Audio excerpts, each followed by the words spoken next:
যারা কচু খেতে পছন্দ করেন তারা একের অধিক কচু কিভাবে বানাবেন আজকের ভিডিওর বিষয়বস্তু তাই থাকছে। বিশেষ করে লতিরাজ কচু, যেসব কচু থেকে ঠিক এইরকমই অনেক অনেক অনেক বেশি লতি হয়, তারা কিভাবে এই কচুর অধিক ফলন করবেন আজকের ভিডিওর বিষয়বস্তু তাই থাকছে। হ্যালো এভরিওয়ান, আসসালামু আলাইকুম। কেমন আছেন আপনারা সবাই? আলহামদুলিল্লাহ, এই শীতে আমি তো ভালো আছি। আমার কনজারভেটরিতে ভালো সালো একটু রোদ উঠেছে, তাই শাওয়ার করেই আমেনা বুড়ি ঘুম, শাওয়ার করেই চলে এসেছি কনজারভেটরিতে, আর একেবারে স্ট্রেট ওয়ে শুরু করে দিয়েছি ভিডিও করা। তো যাই হোক, আজকের যে ভিডিওর বিষয়বস্তু, আপনারা অনেকেই লতিরাজ কচু অনেক বেশি পছন্দ করেন। তো অনেক সময় এই লতিরাজ কচুটি যে শুরুটি হয়, যেমন শোলা কচু, দুধ কচু, পানি কচু, লতিরাজ কচু, এই চারটি কিন্তু একই কচু, চারটি আলাদা আলাদা নাম। তো এই যে শোলা কচু বা লতিরাজ কচু আপনারা অনেকেই কিনতে পারেন না, যে কোথায় পাবেন, কিভাবে পাবেন। তো সেই ক্ষেত্রে আমি তাদের জন্য ছোট্ট একটি ভিডিও করতে যাচ্ছি, যে অনেক সময় দেখা যায় কাছের বন্ধুবান্ধব এরকম লতিরাজ কচু চাষ করে, তো সেখান থেকে নিয়ে এসেও আপনারা অনায়াসে চাষ করতে পারবেন।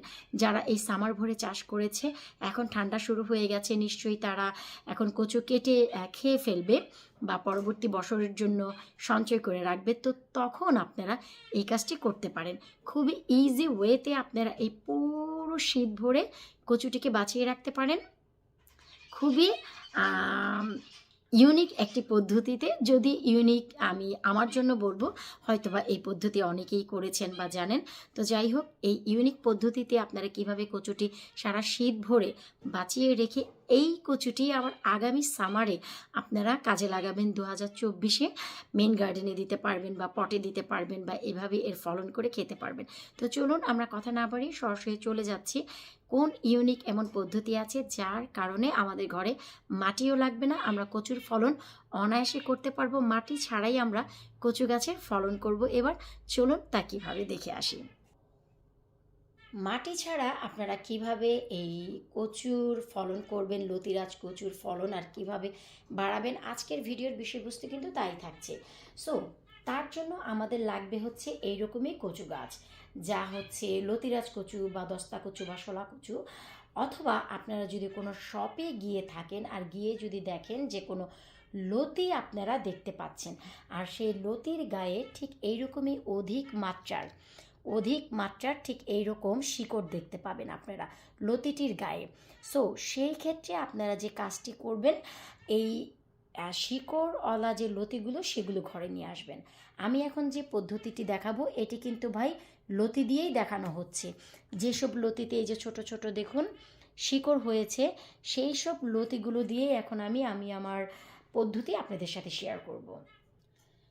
সবার শুরুতে আমি যে কাজ করব, এই যে আপনারা দেখতে পাচ্ছেন শিকড় থেকে কিছুটা খানিক আগে আমি এই যে এখানে কেটে নিব আমার লতি যে আছে সেই লতির অংশটুকু।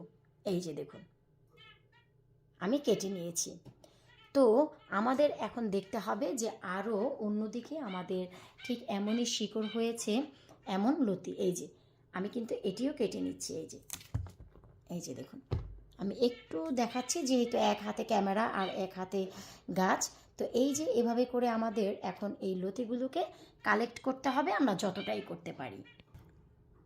এই তো দেখুন, আমি আমার লতির মাথা থেকে 4টি থেকে 5টি লতি কেটে নিয়েছি। এই যে দেখুন, এখানে কিন্তু অলমোস্ট এখন শিকড় হয়ে গেছে, আর এই যে এই সাইড থেকে গাছ বের হওয়া শুরু হয়েছে। সো এখন মাটি ছাড়া কিভাবে আপনারা এর ফলন করবেন, চলুন আমরা সেটিও দেখে আসি। এই যে দেখুন, এখানে আমি একটি পানির বোতল নিয়েছি, আর এই বোতলের ভিতরে নর্মাল পানি আছে, আর এটি হচ্ছে 2 লিটারের একটি পানির বোতল। আপনাদের যে 2 লিটার নিতে হবে এমন কোনো কথা নেই, আপনারা 500 ml পানির বোতলেও এ কাজ অনায়াসে করতে পারবেন।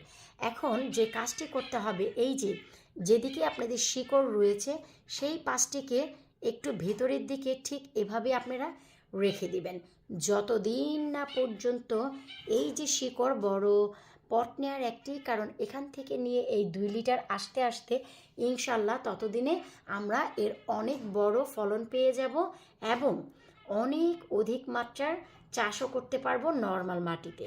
সো মাটি ছাড়া আপনারা ঠিক এভাবেই পানিতে রেখে সবগুলো চাষ করতে পারেন, অথবা চাইলে আপনারা অন্য কাজও করতে পারেন। তো যে কাজটি আপনারা করতে পারেন, যেহেতু শীতের ভিতর আমাদের বাইরে কোনো গাছ নেই, ঘরেও তেমন কোনো অনেকে জায়গা থাকে না, কিন্তু ছোট্ট একটি পটে জাস্ট উইন্ডো সিলে রাখা যায় এমন একটি পটে একেবারে ফ্রেশ যে কম্পোস্ট সেটি নিতে হবে, পিট ফ্রি কম্পোস্ট যেটি।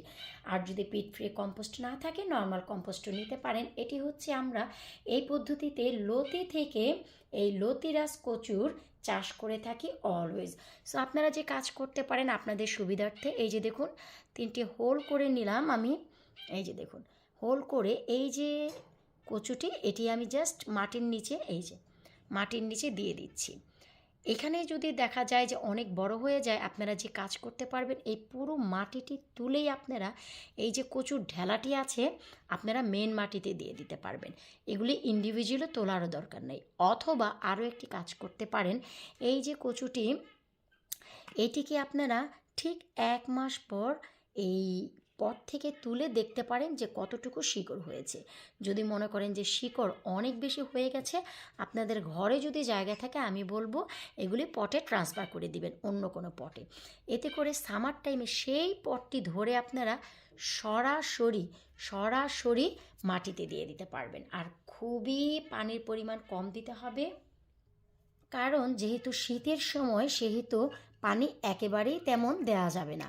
জাস্ট হাত দিয়ে আমরা এমন করে একটু পানি দিয়ে দিব, এই যে দেখুন এর থেকে বেশি রাত দরকার হবে না। এই যে জাস্ট হালকা একটু ময়েস্ট করে দেয়া, এই আর কি, এর থেকে বেশি আর প্রয়োজন নেই। বাকি আরও 2টি গাছ আমি ঠিক এই পটে দিয়ে দিয়েছি। এই যে ছোট্ট একটি জুসের পট, উপর দিয়ে আমি একটু ক্লিন ফ্লেম দিয়ে দিয়েছি যেন কচুগুলো যেহেতু ছোট আছে ভেতরের দিকে যেন চলে না যায়। কিছুদিন পরই যখন শিকড়গুলো গজাবে তখন কচুগুলো আরও একটু মোটা হবে, তখন কিন্তু এই ক্লিন ফ্লেমেরও দরকার হবে না। তখন 2টি পাত্রে এই 2টি লতি আপনারা তুলে আলাদা আলাদা পাত্রে দিয়ে দিতে পারবেন। আর এই যে এই বড় পটে কিন্তু আমি শুধু এই যে একটি রেখেছি, এই যে আপনারা দেখুন আমি কিন্তু শুধু একটি রেখেছি। আর এর আপডেট খুব শীঘ্রই আমি আপনাদের সাথে শেয়ার করব। আর এই যে এটি হচ্ছে আমি মাটিতে দিলাম, কারণ অনেকেই কিন্তু কচু পছন্দ করেন কিন্তু কচু বানাতে পারেন না।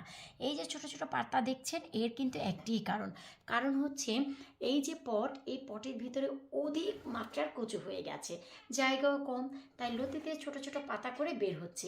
এই পাতাগুলি দেখবেন এখন সামনে খুব বড় হয়ে গজাবে। আর পটগুলোকে ধরে রেখে দিতে হবে উইন্ডো সিলে, যেখানে হালকা কিছুটা রোদ আসে, কারণ এই শীতের ভিতর রোদ কিন্তু আমাদের জন্য স্বপ্ন। তো দেখলেন তো যে মাটি ছাড়া কিভাবে লতি থেকে আমরা লতিরাজ কচুর জন্ম দিব এবছর নতুন করে। নতুনদের জন্য এই জার্নি আমার। সবাই শুধু জানতে চান যে কিভাবে আপু এই লতিরাজ কচুর জার্নি করেন। অবশ্যই আমি একেবারে অথেন্টিক স্টাইলেই কিভাবে কচু কিনে এনেও আপনারা এই চাষ করতে পারেন, সেই কচুটি কিনে এনেও আমি আপনাদের আবার নতুন করে দেখাবো।